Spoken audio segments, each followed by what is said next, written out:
अब भागवत के द्वितीय स्कंद में सुखदेव और परीक्षित जी का संवाद शुरू होता है। अब परीक्षित जी ने जो प्रश्न पूछे थे सुखदेव जी से, सुखदेव महाराज इन प्रश्नों को सुनकर परीक्षित के प्रसन्न हो गए और गदगद होकर बोले, वार्येने शते प्रश्ना कृतो लोकहितो नृपा आत्मविद सम्मता पुंसाम श्रोतव्यादिषु परः। देखिए, डकार उसी की आएगी जो आपके भीतर भरा होगा, जो आपने खाया होगा उसी की डकार आएगी। आप प्याज लहसुन खा के आए हो तो उसकी डकार अपने आप बता देगी आपने प्याज लहसुन खाया है। मूली खाकर आए तो मूली की डकार अपने आप बता देगी। तो जो भीतर भरा हो, जो आपने खाया हो, डकार उसी की आई है। तो सुखदेव जी के मुख से पहला जो अक्षर निकला वो वकार निकला। वकार जो है, वकार ब्रह्म का बीज है। और सुखदेव जी के मुख से सबसे पहले वकार निकला, वार्येने शते प्रश्नः। तो सुखदेव जी के भीतर ब्रह्मानंद भरा है, इसलिए सुखदेव जी के मुख से सबसे पहले वकार रूपी डकार निकली। वकार अर्थात ब्रह्म बीज। वकार ब्रह्म बीज है। तो सबसे पहले ब्रह्म बीज निकला मुख से, क्योंकि भीतर ब्रह्मानंद भरा है। तो सुखदेव महाराज परीक्षित से कहते, परीक्षित तुमने ये जो प्रश्न पूछा, वार्येने शते प्रश्ना कृतो लोकहितो नृपः, ये संपूर्ण लोगों के लिए कल्याण के लिए है। क्योंकि परीक्षित ने प्रश्न क्या पूछा कि म्रियमाणस्य किम कर्तव्यम, मरने वाले को क्या करना चाहिए। तो मरने वाले परीक्षित महाराज अकेले थोड़ी है, मरने वाले तो सब है। इसका लोक का नाम ही मृत्यु लोक है। तो यहाँ तो सब प्राणी मरने वाले हैं, सभी को मरना ही है। तो परीक्षित ने पूछा कि महाराज मरने वाले को क्या करना चाहिए। तो 7 दिन का साप परीक्षित जी को लगा कि 7वें दिन मृत्यु है। तो परीक्षित महाराज प्रश्न करते हैं कि महाराज 7वें दिन मरने वाला है और मरने वाले को क्या करना चाहिए। अब परीक्षित अकेले परीक्षित जी अकेले थोड़ी मरने वाले। तो 7 दिन रवि सोम मंगल बुध गुरु शुक्र शनि, इन 7 दिनों के भीतर ही तो सभी जीवों को काल का ग्रास बनना है एक न एक दिन। किसी को सोमवार को, तो किसी को मंगल को, तो किसी को बुध को। इन 7 बारों के अंदर ही सबने मरना है। किसी न किसी दिन सबने मरना एक दिन है ही है, अपनी अपनी बारी के हिसाब से। तब सुखदेव जी कहते, परीक्षित तुमने ये प्रश्न जो किया ये संपूर्ण लोगों के लिए किया, क्योंकि परीक्षित ने अकेले के लिए नहीं किया। अगर परीक्षित ये पूछते कि महाराज मैं मरने वाला हूँ, अहम म्रियमाणम, मैं मरने वाला हूँ, मैं क्या करूँ, तो ये व्यक्तिगत प्रश्न होता परीक्षित का। लेकिन परीक्षित ने पूछा कि म्रियमाणस्य किम कर्तव्यम, मरने वाले को क्या करना चाहिए। तब इस प्रश्न को सुनकर सुखदेव जी महाराज परीक्षित प्रसन्न हुए कि तुमने ये प्रश्न बहुत अच्छा प्रश्न पूछा। परीक्षित का प्रश्न सार्वभौम है, इसलिए सुखदेव जी गदगद हो गए। अरे परीक्षित, लोकहित के लिए जन कल्याण की भावना से तुमने ये प्रश्न किया।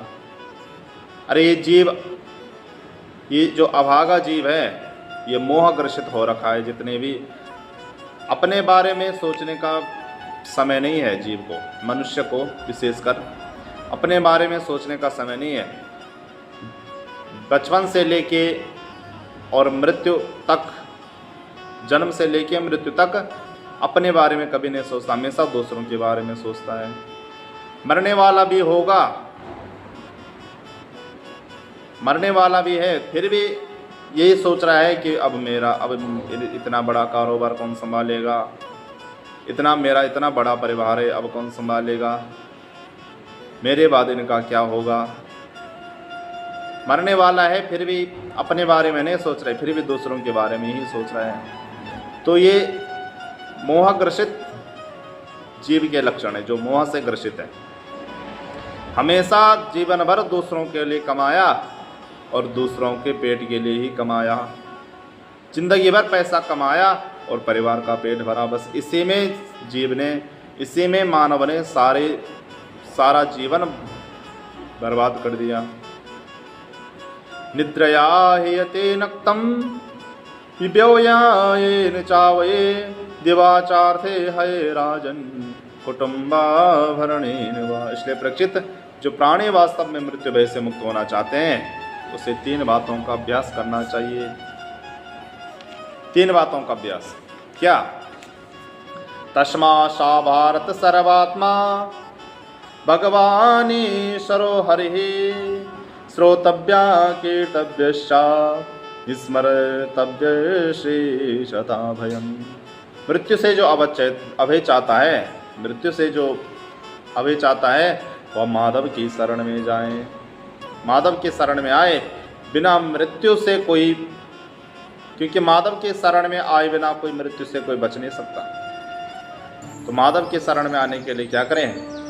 श्रोतव्य, सबसे पहले भगवान के महिमा को सुनो, माधव के महिमा को सुनो। माधव के महिमा का सुनना प्रारंभ करो। इससे फायदा क्या होगा? अरे जब सुनोगे तभी तो उसके बारे में जानोगे, क्योंकि जब तक जिस व्यक्ति के बारे में आप ठीक से नहीं जान पाओगे, उसका ठीक से पता नहीं कर पाओगे, तब तक आपकी उसके प्रति कोई प्रेम नहीं होगा। आपके सामने कोई आवे जाए, कोई बहुत बड़ा व्यक्ति, आपको उसके बारे में कुछ नहीं पता कि ये बहुत बड़ा है, ये बहुत बड़ा उच्च पद पे रहता है, ये बहुत बड़ा व्यक्ति, लेकिन आपको उसके बारे में यदि जानकारी नहीं हो तो आप उसको प्रणाम भी नहीं करोगे। जब आपको पता लगेगा कि हाँ इसका व्यक्तित्व इतना है, ये तो बहुत बड़े पद पर रहता है, प्रधानमंत्री राष्ट्रपति से मिलता है, प्रधानमंत्री राष्ट्रपति से इसका उठना बैठना रोज का है, तब आपको उसको प्रणाम करोगे, उसके प्रति आपको प्रेम जगेगा। इसीलिए सबसे पहले माधव की कथा सुनो, भगवान की कथा सुनो, भगवान के बारे में जानो, तभी भगवान में प्रेम बनेगा। क्योंकि जब तक किसी के बारे में हमें पता ना हो तब तक उसके प्रति हमें हमारी कोई रुचि नहीं होती, कोई उसको प्रणाम भी नहीं, हमारे मन में ये भी नहीं आता कि हम इसको प्रणाम करें, क्योंकि उसको पहचाने नहीं, हम उसको पहचानते नहीं हैं। क्योंकि जान बिन होई प्रतीति, जान बिन न होई प्रतीति, बिन प्रतीति होई नहीं रीति। अरे जब तक, इसलिए प्रभु के महिमा जानने के लिए उनकी कथा सुनो, ज़्यादा से ज़्यादा भगवान की लीलाओं को सुनो। जब श्रवण करोगे तब प्रभु के बारे में पता चलेगा, प्रभु का स्वरूप कैसा है, उनका स्वभाव कैसा है, उनका प्रभाव कैसा है, ये सब जानोगे तभी भगवान में श्रद्धा बढ़ेगी, तभी उनके भजन करने का मन करेगा। क्योंकि भगवान की तरफ ये मन जो है ये बहुत चंचल मन है, ये मन जल्दी से जुड़ता नहीं भगवान की तरफ, बड़ा निष्ठुर मन है। क्योंकि जन्म जन्मांतरों से संसार में ही रति लगी, कितने जन्म हुए, कितने बार परिवार हुए, कितने बार, हमेशा जन्म जन्मांतरों से संसार में और संसार की माया में ही, इसके संसार के विषयों में ही इस मन की रति रही। ये जन्म जन्मांतरों की आदत इस मन को पड़ी है, तो तब ये मन आप जल्दी से जुड़ेगा नहीं भगवान के प्रति। जिस चीज़ की आदत हो वो जल्दी से छूटेगी नहीं। तो इस मन को भी जन्म जन्मांतरों से संसार के विषयों की आदत पड़ी है, तो ये आदत इतनी जल्दी छूटेगी नहीं। क्योंकि लोहा जो होता है ना, लोहा जल्दी से मुड़ता नहीं है। अगर हम किसी लोहे को मोड़ने की कोशिश करोगे तो वो मुड़ेगा नहीं बिल्कुल भी। उसको मोड़ने के लिए क्या करना है?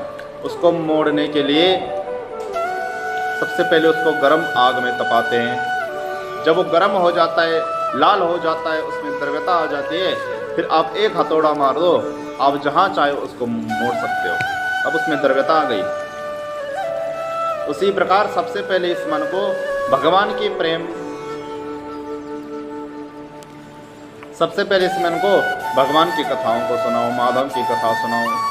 जब माधव की कथा सुन सुन के जब तक अश्रुपात न होने लगे, जब तक शरीर रोमांचित न होने लगे भगवान की कथा सुन सुन के, जितना लगन, जितना डुबा सकते हो मन को उतना ज़्यादा डुबाओ। और जब माधव का भजन कर करके थोड़ा प्रभावित होने लगे, इसमें द्रव्यता आने लगी, तब उस मन को डांटो, अरे मन, अरे डीठ मन, अरे जब भगवान की कथा से तो इतना अधीर हो रहा है, इतना रोमांचित हो रहा है, तब उन माधव का भजन क्यों नहीं करता?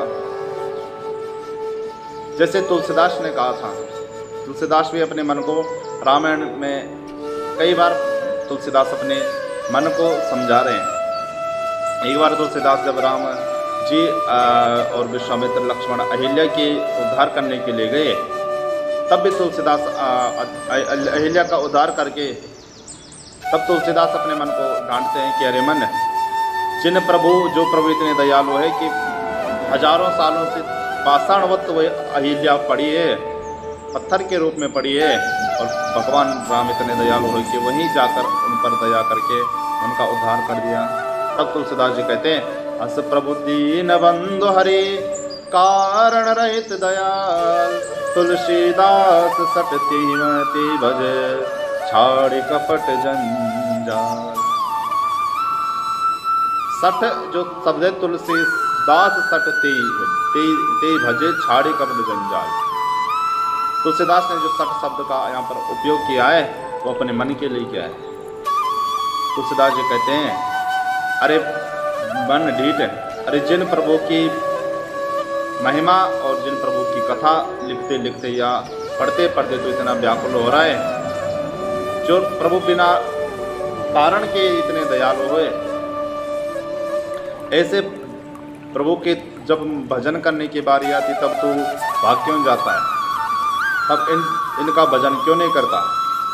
अरे इनका भजन कर छाड़ी कपट जंजाल, कपट और ये संसार के जंजाल को छोड़कर क्यों भजन नहीं करता भगवान का? इस प्रकार अपने मन को समझा रहे तुलसीदास जी। और रामायण के अंत में भी, रामचरितमानस के अंत में भी तुलसीदास अपने मन को समझाते हैं कि पाए न के गति पतित पावन, राम भज सुन सख मना। अरे मन, जो प्रभु इतने दीन दयाल है, पतितों को भी पावन बना देते हैं, कितनों का उद्धार भगवान ने किया, ऐसे दीन दयाल प्रभु के तू भजन क्यों नहीं करते? राम भज सुन सठ मना। अरे राम का भजन कर। सठ अर्थात मूर्ख, ये मूर्ख मन तो राम का भजन क्यों नहीं करता? पूरे राम कथा सुनाने के बाद भी तुलसीदास अपने मन को समझा रहे हैं। तो भगवान की कथा पहले सुनो। जैसे लोहा जब लोहे में द्रव्यता आ जाती है, जब वो गर्म हो जाता है, लाल हो जाता है, तब हथौड़ा मार के जहाँ मोड़ना चाहो वहाँ मोड़ सकते हैं। उसी प्रकार जब भगवान की कथा सुन के जब मन में द्रव्यता आ जाए, तब इस मन को समझाओ कि भजन कर भगवान का, क्योंकि तब उसमें द्रव्यता आ गई। श्रोतव्य कीर्तव्यश्च स्मृतव्यश्च ता भजन। सबसे पहले सुनो, उसके बाद दूसरे को सुनाओ। कीर्तव्यश्च, क्योंकि सुनने के बारे हमेशा पहले, सुनाने के बारे बाद में है। क्योंकि जो श्रवण करता है, श्रोता है, वो स्वतंत्र है, और जो सुनाने वाला है, वक्ता, वो स्वतंत्र नहीं है। क्योंकि वक्ता भगवान की कथा जो सुनाएगा तो अपने को संभाल के रखेगा कि कहीं मैं इसमें ज़्यादा डूब न जाऊं, कहीं असुरपात न हो जाए, कहीं कंठावरुद्ध न हो जाए, तो वो अपने हिसाब से चलता है। तो जो श्रोता है, जो सुन रहा है, उसको कोई ये नहीं कि तू जितना डूबना चाहे, जितना आनंद लेना चाहता है भगवान के, जितना असुरपात हो जाए, जितना कंठावरुद्ध हो जाए, उतना होने दो। क्योंकि जो कहता है कि मैं डूब गया, वो भी डूबा नहीं है, क्योंकि डूब गया होता तो आवाज़ नहीं आती। और जो ये कहता है कि मैंने जान लिया भगवान को, तो उसने अभी कुछ नहीं जाना। जो ये कहता है कि मैं भगवान के प्रेम के आनंद में डूब गया, तो उसने अभी कुछ नहीं आनंद जाना, क्योंकि जिसको आनंद आता है वो बता नहीं पाता है। जो भगवान के प्रेम में डूब जाता है वो फिर बता नहीं पाता है। इसलिए परीक्षित महाराज कहते हैं कि इस प्रकार सुखदेव परीक्षित महाराज को समझा रहे हैं। परीक्षित महाराज कहते हैं कि प्रभु, अब मेरे पास तो 7 दिन है, मैं क्या करूं? कैसे इतने बड़ी ये करूं कि अब मैं भगवान के मन में प्रेम कैसे लगाऊं। तो परीक्षित महाराज, तो सुखदेव महाराज कहते परीक्षित 7 दिन तो बहुत है। अरे महाराज खट्टांग ने तो एक ही मुहूर्त में मुक्ति पा ली थी, आप 7 दिन की बात कर रहे हो। अब परीक्षित महाराज और प्रश्न पूछते हैं, इसका अगले प्रसंग में हम आपको सुनाते हैं।